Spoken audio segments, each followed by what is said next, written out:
সেই গল্পটা বলা যাবে? খুব ইন্টারেস্টিং। বাংলাদেশ থেকে 15 দিনের ছুটি নিয়ে কিন্তু বিয়ের আগে দেখেনি। বিয়ের পিড়িতে? বিয়ের পিড়িতে। এটা বিশ্বাস করতে পারছি না, এটা বিশ্বাস করতে পারছি। কত বছর বিয়ে হয়েছে বলো তো? এমন তো না, 40 বছর আগেও এতটা হতো না।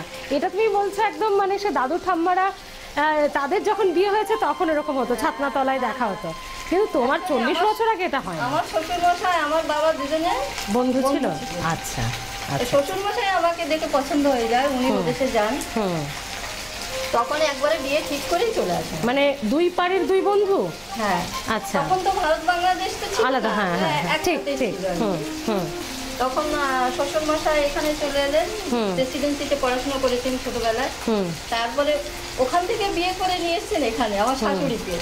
আবার আমার বাবা ওখানে থেকে এদেশ থেকে বিয়ে করে নিয়ে গেছে আমার মাকে ওখানে। ওরে সর্বনাশ!